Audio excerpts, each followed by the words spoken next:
Hi friends, అందరికి ఎలా ఉన్నారు? బాగున్నారా? నేను బాగున్నాను. థర్స్డే పూజ బ్లాగ్. పూజ అంతా నీట్గా చేసుకొని పూలు అలంకరించుకొని పూజ చేస్తున్నాను. దేవునికి నైవేద్యంగా అరటి పండ్లు పెట్టుకున్నాను. పూజ కంప్లీట్ అయింది. అంతలో పాప వచ్చింది. పాపకు హారతి ఇచ్చి పుట్టు పెట్టిన హ్యాచ్ పండు ఎలా చెప్తుందో చూడండి. ఈశాన్యములకు రాయిచెం పెట్టుకున్నాను. రాయిచెం పెట్టుకుంటే రాయిచెం పెట్టుకున్నాను. ఇవాళ ముగ్గు ఎల్లుందో కామెంట్ చేయండి.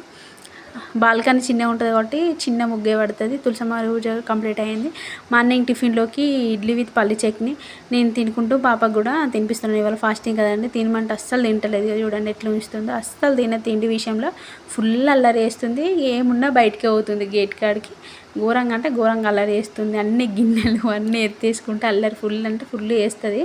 చూత్తర్లు ఉంటుంది. కానీ మధ్యాహ్నం లంచ్లోకి పాలకూర పప్పు చేశాను. మామిడికాయ చట్నీ, అప్పడం, వైట్ రైస్, పప్పు, పాలకూర పప్పు, మామిడికాయ చట్నీ కాంబినేషన్ బాగుంటుంది, సూపర్ ఉంటుంది.